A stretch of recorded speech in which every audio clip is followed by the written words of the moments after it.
Hello everyone. सो आज से हम लोग शुरू करेंगे बायोटेक का कुछ पार्ट जो कि टेक्निक्स रिलेटेड क्वेश्चन से डील करते हैं। ठीक है, तो आज हम लोग डील करेंगे टेक्निक्स इन बायोकेमिस्ट्री। कुछ आने वाला सेशन में हम लोग डिस्कस करेंगे techniques in biotechnology, techniques in molecular biology, techniques in cell biology. So there are many techniques which will actually help you to deal with the jam question on biotechnology। ठीक है, तो चलिए शुरू करते हैं आज का सेशन, टेक्निक्स इन बायोकेमिस्ट्री। जो मेरा जो लास्ट सेशन था that was on HDS page. I hope you enjoyed that session, right? Okay, चलो आज का सेशन में हम लोग शुरू करेंगे कुछ टेक्निकल क्वेश्चंस इन बायोकेमिस्ट्री। ठीक है, so are you all ready? Okay fine, चलो लेट्स गो अहेड। देखो first question, a researcher is investigating structural changes in a protein by following tryptophan fluorescence and by circular diagram. Fluorescence and series spectra of a pure protein were obtained in the absence of any treatment, which is P, in the presence of 0.5 molar urea Q, upon adding acrylamide, a coenzyme of tryptophan R, upon heating S, and the data are shown below. So basically यहाँ पे क्या कर रहे हैं मैं आपको explain कर दे रहा हूं। बात बहुत सिंपल है, एक प्रोटीन है, एक प्रोटीन में क्या क्या स्ट्रक्चरल चेंजेस हो सकता है वो दो डिफरेंट टेक्निक से स्टडी किया गया। इधर फ्लोरोसेंस वाला, इधर सीडी स्पेक्ट्रोस्कोपी। ठीक है, सो एक प्रोटीन में क्या क्या स्ट्रक्चरल चेंजेस हो सकता है by two different techniques study किया गया, इधर फ्लोरोसेंस से, इधर सीडी स्पेक्ट्रोस्कोपी से, with respect to wavelength, with respect to wavelength. ठीक है, ओके। नाउ यहां पे PQRS क्या है? P है कंट्रोल, P है कंट्रोल जहां पे कोई भी ट्रीटमेंट किया ही नहीं। देखो, absence of any treatment. P है कंट्रोल जहां पे कोई ट्रीटमेंट किया नहीं। नाउ क्या ट्रीटमेंट किया हो? Q में यूरिया है, R में एक्रिलामाइड है, S में हीटिंग है।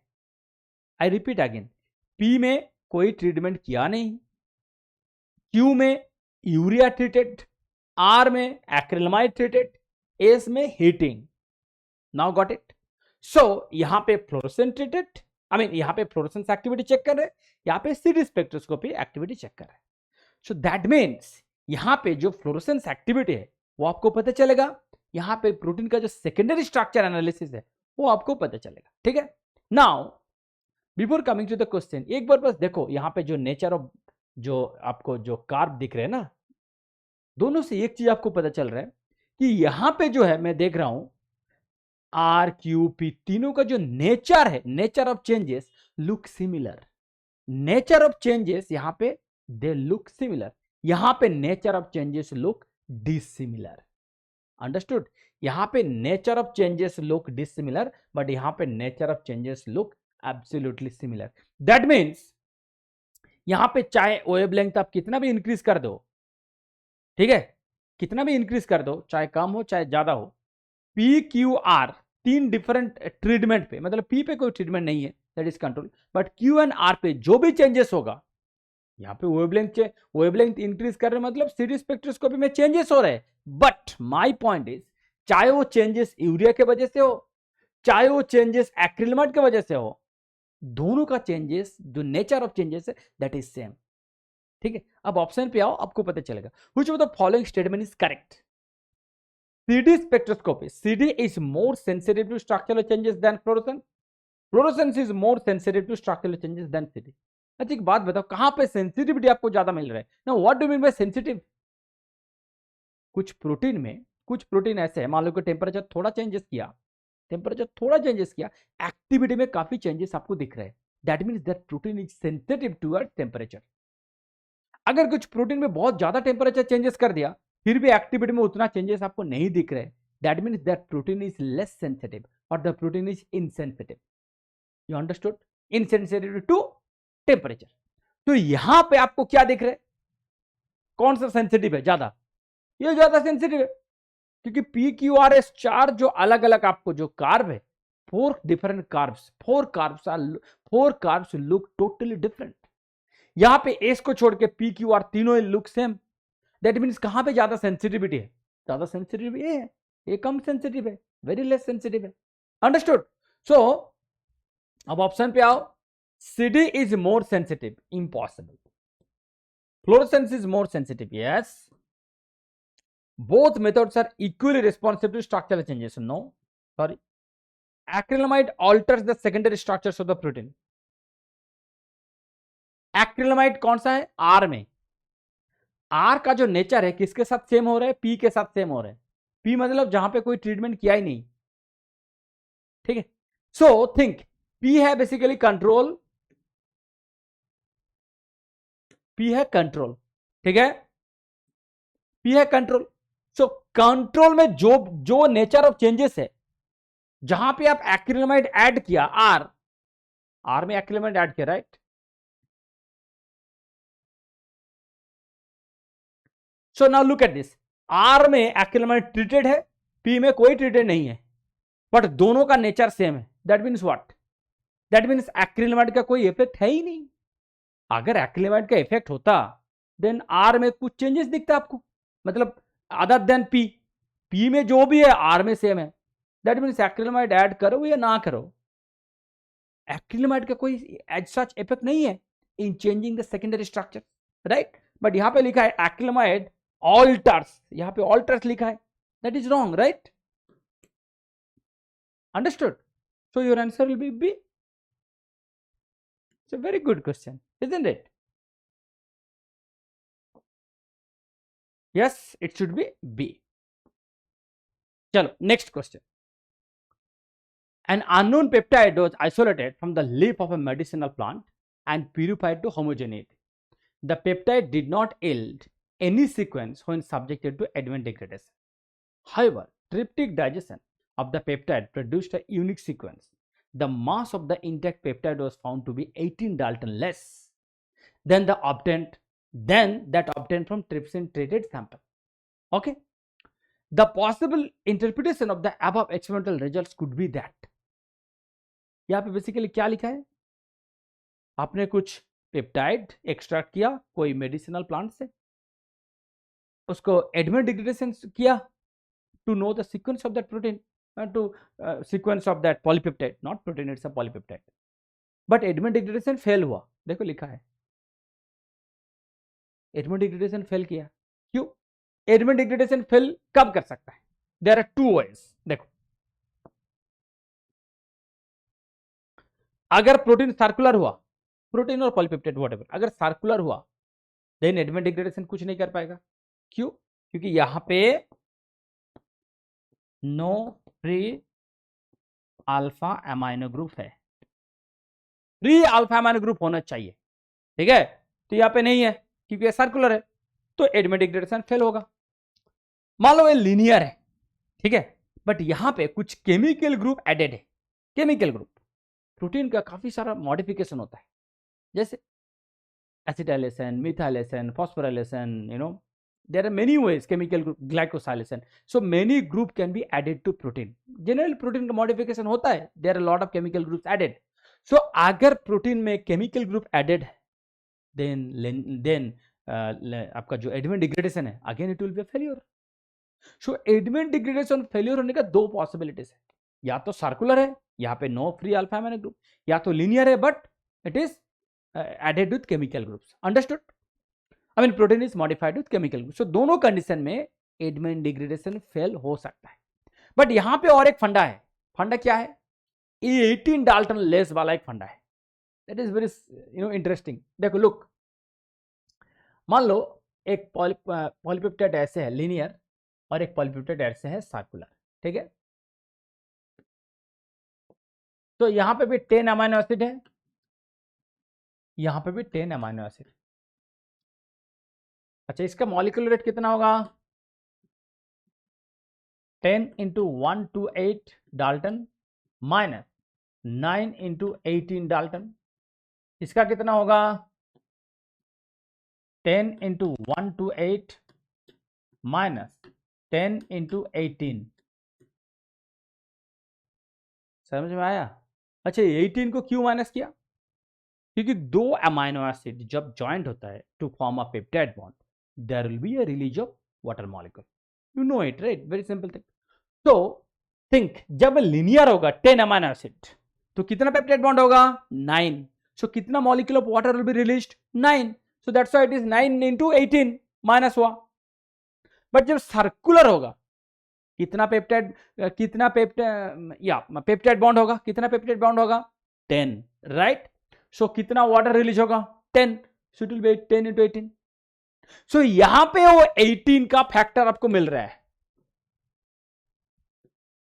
सो ये जो 18 डाल्टन लेस है, ये फंडा तभी होगा जब लिनियर वर्सेस सर्कुलर वाला कंसेप्ट को आप लगाओगे. You understood. 18 डाल्टन जो लेस यहां पे लिखा हुआ है, ये जो यहां पे लेस होगा ना, क्यों? क्योंकि 10 into 18 है. Now you understood. सो ये जो लेस होगा it is because of circular thing. यहां पे और कोई ऑप्शन नहीं है, यहां पे और कोई ऑल्टरनेटिव थॉट प्रोसेस नहीं है कि अचानक 18 डाल्टन ही क्यों कम हुआ. और तो ज्यादा हो सकता है कम, बट यहां पे 18 क्यों कम हुआ? Because of circular thing. ठीक है. सो लिखा है the end terminus of the peptide was blocked by acetylation और मिथाइलेशन. क्यों एडमिट डिग्रेडेशन नहीं हुआ? ये ऑप्शन करेक्ट है, मतलब there is no problem in that option. But the problem is, अगर आपने एसिटाइलेशन एंड मिथाइलेशन के वजह से एडमिट डिग्रेडेशन को फेल्यूर मान रहे हो, देन यहां पे जो 18 डाल्टन वाला जो फैक्ट है, इसको आप कैसे सेटिस्फाई करोगे? How will you satisfy that conditions of that question? क्योंकि क्वेश्चन में जो कंडीशन है आपको सेटिस्फाई करना पड़ेगा all the condition, right. So admit degradation failure क्यों हुआ? अगर आप सिंपली बोले कि एसिटाइलेशन मिथाइलेशन की वजह से एडमिट डिग्रेडेशन फेल किया है, fine, that is fine, no problem. But the problem is on that basis you cannot explain this 18 Dalton वाला लेस. सो अगर 18 डाल्टन वाला लेस को एक्सप्लेन करना है, you have to go for circular theory. ठीक है. सो ये जो theory of circular versus linear, इसी थ्योरी में आपका 18 डाल्टन वाला लेस भी होगा एंड सर्कुलर होने से एडमिट डिग्रेडेशन होगा भी नहीं, मतलब दोनों कंडीशन सेटिस्फाई हो जाएगा. Understood. But only acetylation and methylation के अगर कंडीशन पे जाओगे, 18 डाल्टन वाला कंडीशन आप सेटिस्फाई नहीं कर पाओगे. Got my point? Okay. So first statement is incorrect. The peptide was cyclic, yes, यही मैं बोल रहा था, and contain at least one internal arginine और लाइसिन रेसिड्यू. क्यों? क्योंकि इसको ट्रिप्सिन से डाइजेस्ट किया. ट्रिप्सिन से डाइजेस्ट किया, डेफिनेटली इसका मतलब एक तो लाइसिन और आर्जिनिन इंटरनली होना चाहिए, not externally. What do mean by internal external? अच्छा, कुछ मैं एग्जांपल देता हूं. मान लो ऐसे कुछ है, alanine, valine, lysine. Alanine, lysine, valine. Alanine, lysine, valine, serine. ठीक है. अच्छा, क्या करना है? डाइजेशन करेगा. कौन डाइजेशन करेगा? ट्रिप्सिन. कहां पे? लाइसिन और आर्जिनिन में. क्या यहां पे डाइजेशन होगा? नो. क्या यहां पे डाइजेशन होगा? नो. क्या यहां पे डाइजेशन होगा? यस. अंडरस्टूड? आप समझ में आया? यहां पे तो डाइजेशन का कुछ है नहीं, तो यहां पे डाइजेशन होगा नहीं, छोड़ो. यहां पे भी डाइजेशन नहीं होगा. क्यों? क्योंकि दिस इज टर्मिनल. टर्मिनल मतलब एक्सोप्रोटीज हो गया. Always remember, proteases are endoprotease, so it will not act on the terminal amino acid. ठीक है. सो देखो यहां पे इंटरनल है, यहां पे डाइजेशन होगा, बट यहां पे डाइजेशन नहीं होगा. Got it? सो इसीलिए लिखा है कि at least one internal. Understood now? Okay. The peptide was cyclic and contain lysine और arginine residue at the C terminus. No, C terminus में नहीं हो. सी टर्मिनस मतलब मान लीजिए कि लाइसिन है यहां पे सी टर्मिनस, बट यहां पे तो डाइजेशन होगा नहीं. Next, the peptide is cyclized by peptide bond formation between alpha amino group and alpha carboxyl group. Yes, this is also correct. So which statements are correct? Q and S both are correct, right? Yes. Very interesting question, isn't it? Yeah.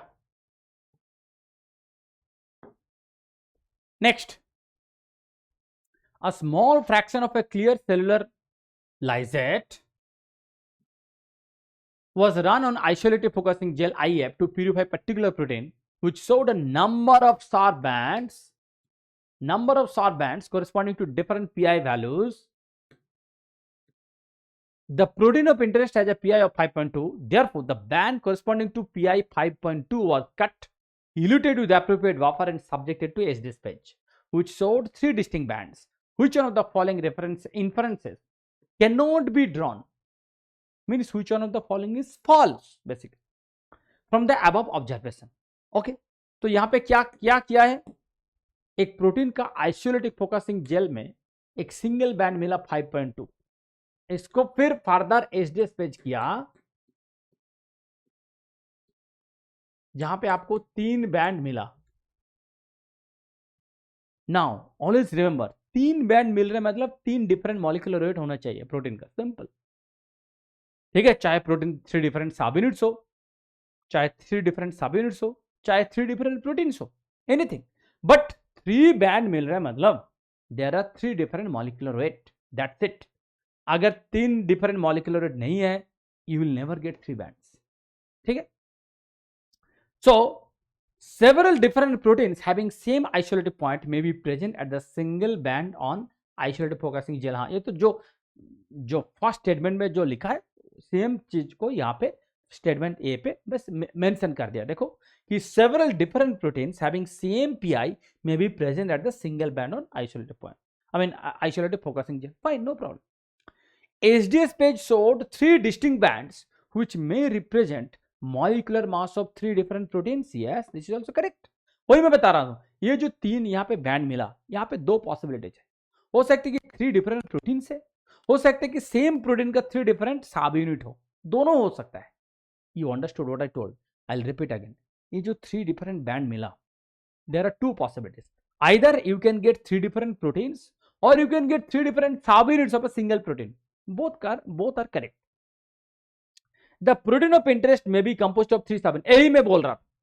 देखो statement B and C, B में लिखा है 3 different proteins, यहाँ पे लिखा है same protein but 3 सब units. Protein का 3 सब यूनिट्स है, लाइक हेटेरोट्राइमर. प्रोटीन में alpha beta gamma 3 subunit है, it's a heterotrimer, right? So like that. Yes, this is also correct. As the isolated focusing gel showed a distinct band corresponding to isolated point 5.2, which is the pi of the protein of interest, the protein is composed of a single subunit.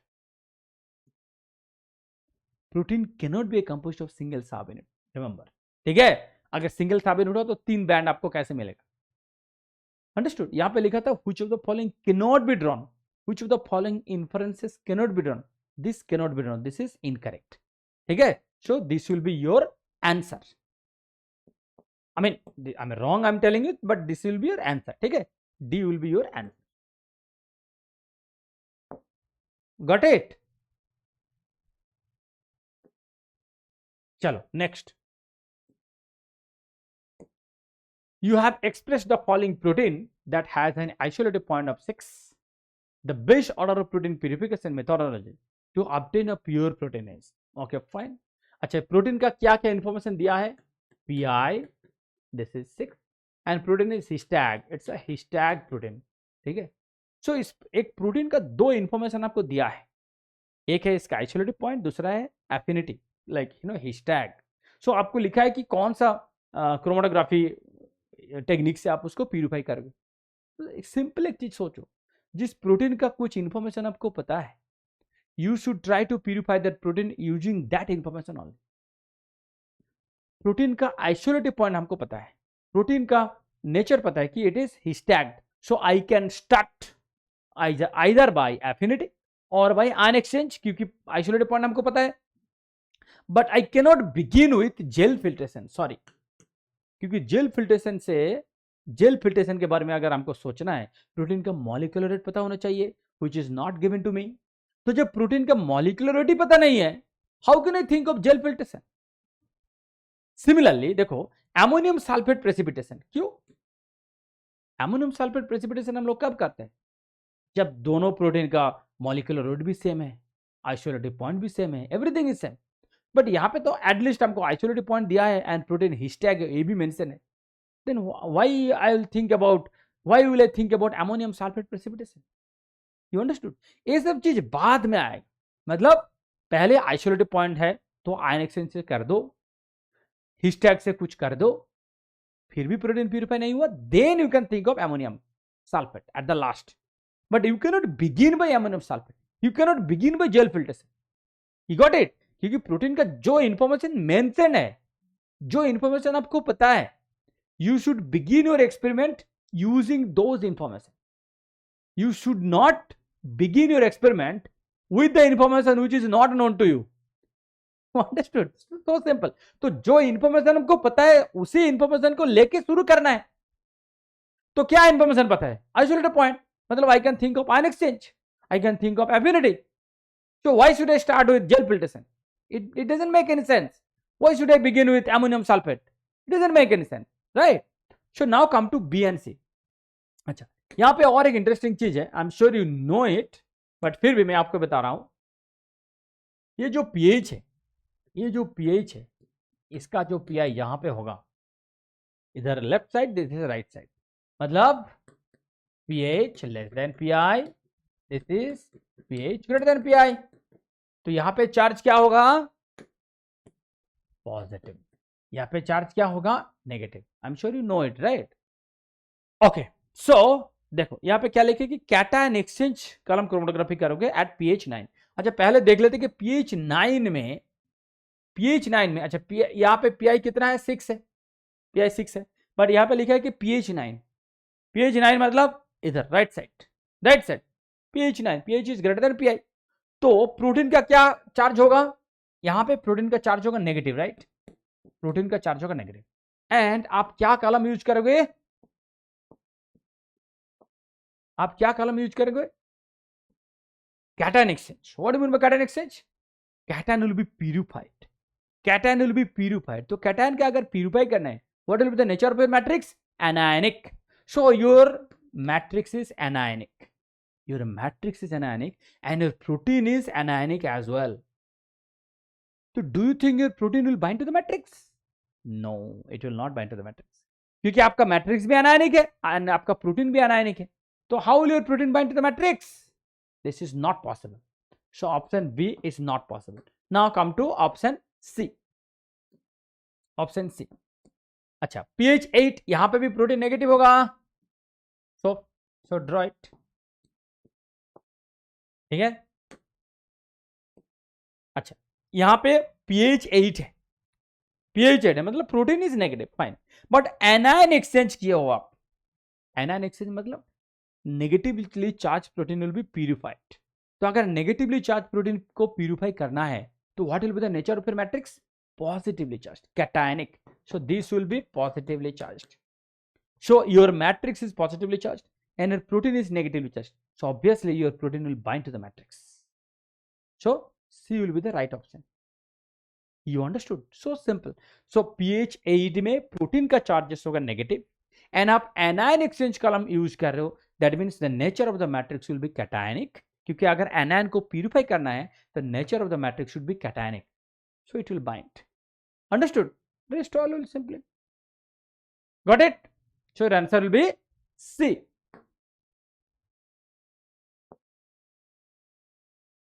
Next, a protein undergoes a post-translational modification. In an experiment to identify the nature of the modification, following experimental results are obtained. क्या क्या result obtained किया? Protein moved more slowly in HDS page. अच्छा, HDS page में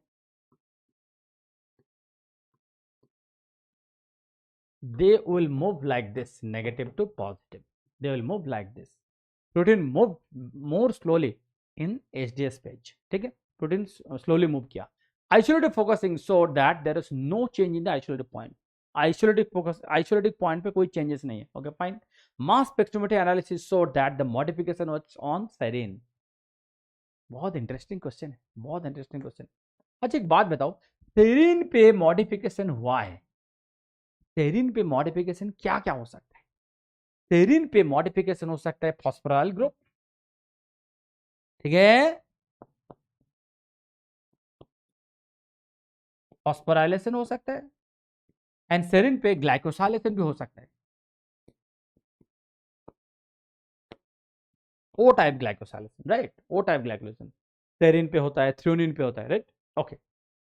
phosphorylation आप जानते हो serine पे होता है, थ्रियोनिन पे होता है, टायरोसिन पे होता है। सो जब लिखा है कि मॉडिफिकेशन सेरिन पे हुआ है, तो सेरिन पे दो टाइप ऑफ मॉडिफिकेशन हो सकते हैं, फॉस्फोरिलेशन भी हो सकते हैं, ग्लाइकोसाइलेशन भी हो सकते हैं। Now coming to the point, now coming to the point, यहां पे लिखा है the protein moved more slowly in SDS PAGE. अच्छा एक बात बताओ, अगर प्रोटीन में फॉस्फोरिलेशन हुआ, थिंक, अगर प्रोटीन में फॉस्फोरल ग्रुप ऐड किया तो phosphate group itself is negative, phosphate group itself is negative. तो अगर प्रोटीन फॉस्फोरिलेशन हुआ तो protein will become even more negative, right. तो प्रोटीन अगर नेगेटिव हो गया तो इसको तो आना है टुवर्ड्स पॉजिटिव, इसको आना है टुवर्ड्स पॉजिटिव। तो इसका जो माइग्रेशन है, migration will be a little more better, migration will be a little more faster, right. You understood? I repeat again, अगर प्रोटीन फॉस्फोरिलेशन हुआ तो प्रोटीन का नेगेटिव चार्ज थोड़ा और ज्यादा हो जाएगा, तो नेगेटिव चार्ज अगर ज्यादा हो जाएगा तो प्रोटीन को तो आना है टुवर्ड्स पॉजिटिव। तो यहां पे लिखा है it moves more slowly in the SDS page. Protein का अगर फॉस्फोरिलेशन हुआ है, it will not move slowly, it will move a little bit faster, right. तो फॉस्फोरिलेशन नहीं हो सकता है, तो बाकी कौन सा है? ग्लाइकोसाइलेशन। चलो देखते हैं, फॉस्फोरिलेशन, ग्लाइकोसाइलेशन, इबिक्विटिनेशन, एडीपी, राइबोसाइलेशन। अंडरस्टूड? थोड़ा ट्विस्ट है बट काफी इंटरेस्टिंग है, right.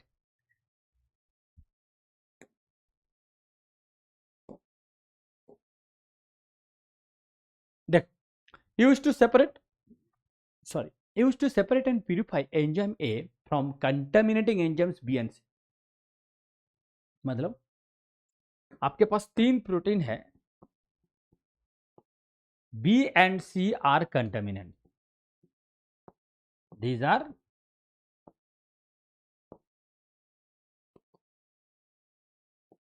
B and C are contaminant, okay। Enzyme A is found in the matrix of the mitochondria, A is found in the matrix, A is found in the matrix, ठीक है। B is embedded in the mitochondrial membrane, C is found in peroxisome।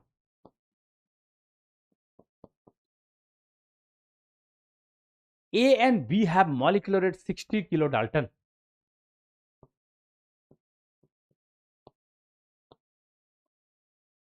C has molecular weight 100 kilodalton. A has isolated point 6.5. B and C have isolated point 7.5. Which of the following approaches you could adapt to separate enzyme A from the other two enzymes? Look, आप कितने protein से deal कर रहे हो? तीन protein से deal कर रहे हो, ए बी सी। आपको कौन सा प्रोटीन प्यूरिफाई करना है? ए को प्यूरिफाई करना है, बी एंड सी को हटाना है, तो इसलिए लिखा B and C are contaminants, ठीक है। So you used to purify A,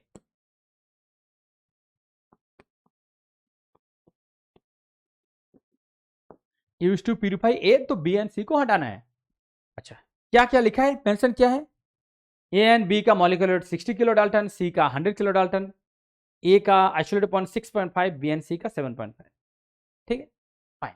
तो नाउ सेम कंसेप्ट जो कि प्रीवियस क्वेश्चन में किया था, सेम कंसेप्ट यहां पे भी है। अब now you think, first you think, क्या आपका मॉलिक्यूलर वेट पता है, आइसोलेटिव पॉइंट पता है? थिंक, मैं जो बोल रहा हूं, प्रोटीन का मॉलिक्यूलर वेट पता है, प्रोटीन का आइसोलेटिव पॉइंट पता है। यहां पे देखो कहां से शुरू किया है, कुछ ऑप्शन में लिखा है कि सुक्रोज ग्रेडियंट सेंट्रीफ्यूगेशन से शुरू किया है, कुछ क्वेश्चन में है सुक्रोज ग्रेडियंट सेंट्रीफ्यूगेशन, यहां पे है ग्रेडियंट सेंट्रीफ्यूगेशन बाद में, ग्रेडियंट सेंट्रीफ्यूगेशन बीच में है। एक बात बताओ, इस क्वेश्चन में आपको करना क्या है? इस क्वेश्चन में करना क्या आपको? इस क्वेश्चन में प्रोटीन को प्यूरिफाई करना है, किसको? ए को, बी एंड सी को हटाना है। अच्छा, इस ऑप्शन में सेंट्रीफ्यूगेशन दिया हुआ है, टेल मी सेंट्रीफ्यूगेशन कब आता है? सेंट्रीफ्यूगेशन प्यूरिफिकेशन से पहले आता है या सेंट्रीफ्यूगेशन प्यूरिफिकेशन के बाद में आता है? Centrifugation always comes before purification, क्योंकि by centrifugation you can not purify any protein. You understood my point? You understood? Protein purification के लिए आपको क्रोमेटोग्राफी टेक्निक होना चाहिए, नॉट सेंट्रीफ्यूगेशन. सेंट्रीफ्यूगेशन से you can separate something. Separation is not purification, mind it. Separation is not purification, mind it. Like I will give an example. So मान लो ऐसे कुछ है, आपके पास 10 प्रोटीन है, 10 प्रोटीन है, ठीक है? आपके पास 10 प्रोटीन है. 10 प्रोटीन में से 10 प्रोटीन है, एंड इसको जब आप सेंट्रीफ्यूज किया, सेंट्रीफ्यूज करने के बाद यहां पे आपको मिला सुपरनेटेंट एंड पेलेट, ठीक है? सपोज सुपरनेटेंट में मिला आपको 6 प्रोटीन, यहां पे मिला 4 protein. These are insoluble. These are soluble. तो कौन सा टेक्निक से सॉल्युबल प्रोटीन को हम लोग इनसॉल्युबल प्रोटीन से सेपरेट किया? Bye centrifugation. इस सेंट्रीफ्यूगेशन से मैंने क्या किया? मेरे पास 10 प्रोटीन था, 10 प्रोटीन में से सॉल्युबल प्रोटीन को मैंने इनसॉल्युबल प्रोटीन से सेपरेट किया. सो मैंने देखा कि 6 प्रोटीन है सॉल्युबल में, 4 प्रोटीन है इनसॉल्युबल में. तो ये this is called separation, this is not called purification. अब इस 6 में से हमको एक प्रोटीन प्यूरिफाई करना है, तो 5 प्रोटीन को हटाना है. So you will consider it for chromatography, क्योंकि हमको प्यूरिफाई करना है. You understood it? I will repeat again. Centrifugation always comes at the preparatory stage of protein purification. Protein purification से पहले, मतलब होता है ना कुछ सैंपल प्रिपरेशन, तो समथिंग लाइक सैंपल प्रिपरेशन, जहां पे आपको प्रोटीन को सेपरेट करना है. किससे कहां से सेपरेट करना है? सॉल्युबल को इनसॉल्युबल से सेपरेट करना है, क्योंकि प्रोटीन का सोर्स कहां है? कहां था? सेल. कोई सेल से किया, कोई सेल से प्रोटीन को लिया. तो एक सेल में 10,000 प्रोटीन है, इस सेल में 10,000 प्रोटीन है. तो 10,000 प्रोटीन से एक प्रोटीन को आप कैसे प्यूरिफाई करोगे? You cannot put the entire cell in chromatography column. आप क्रोमेटोग्राफी कॉलम में पूरा सेल को डाल नहीं सकते हो. सेल में कुछ आपको सॉर्टिंग करना है, सेल में कुछ आपको सेपरेट करना है. क्या सेपरेट करना है? सेल में भी काफी सारा अनवांटेड मटेरियल है, उसको सेपरेट करना है, जो कि इनसॉल्युबल है, सेलुलर डेब्रिस है. क्योंकि आप सेल में कैसे घुसोगे? How will enter the cell? आपको सेल मेम्ब्रेन को ब्रेक करना है, या तो सेल वॉल को ब्रेक करना है. तो ये सब जब आप जब ब्रेक करोगे, this will make lot of cell debris. तो सेल डेब्रिस को आपको हटाना है. ये सारे चीज को अगर आप क्रोमेटोग्राफी कॉलम में डाल दिया, तो chromatography column will be choked up. Column choked हो जाएगा, कॉलम ब्लॉक हो जाएगा. प्रोटीन प्यूरिफिकेशन भूल जाओ देन. तो प्रोटीन प्यूरिफिकेशन से पहले आपको क्या करना है? सैंपल प्रिपरेशन करना है, मतलब प्रोटीन को बाकी सारे प्रोटीन से सेपरेट करना है. तो प्रोटीन मतलब एक प्रोटीन को आप सेपरेट नहीं करोगे, काफी सारा प्रोटीन का, मतलब सॉल्युबल फ्रॉम इनसॉल्युबल. तो जो सॉल्युबल फ्रॉम इनसॉल्युबल, जिसको मैं सेपरेशन की मैं बात कर रहा हूं, ये होता है थ्रू सेंट्रीफ्यूगेशन. पर ये जो 6 हमको मिल गया सॉल्युबल प्रोटीन, अब इसको डालना है कहां पे? क्रोमेटोग्राफी कॉलम में डालना है. तो इसको जब क्रोमेटोग्राफी कॉलम में डालोगे, वहां पे आप इस 6 में से आपका जो प्रोटीन है उसको प्यूरिफाई करोगे. तो ये जो 10 प्रोटीन था, 10 प्रोटीन को आप क्रोमेटोग्राफी कॉलम में डाल नहीं सकते हो. क्रोमेटोग्राफी कॉलम जहां पे सॉल्युबल प्रोटीन का बात करते हैं हम लोग, वहां पे इनसॉल्युबल पार्ट अगर डाल दिया, ठीक है, मतलब इसको बोलते हैं 10 प्रोटीन, मतलब यहां पे इसको क्या बोल सकते हैं? सेलुलर लाइजेट भी बोल सकते हो, क्रूड एक्सट्रैक्ट भी बोल सकते हो. क्रूड एक्सट्रैक्ट को अगर आप डाल दिया क्रोमेटोग्राफी कॉलम में, कॉलम पूरा चॉक्ड हो जाएगा, पूरा कॉलम ब्लॉक्ड हो जाएगा. प्यूरिफिकेशन भूल जाओ. इसीलिए फाइन सेंट्रीफ्यूगेशन का जरूरत है. थ्रू सेंट्रीफ्यूगेशन आपको सॉल्युबल प्रोटीन को सेपरेट करना है फ्रॉम इनसॉल्युबल प्रोटीन. अंडरस्टूड?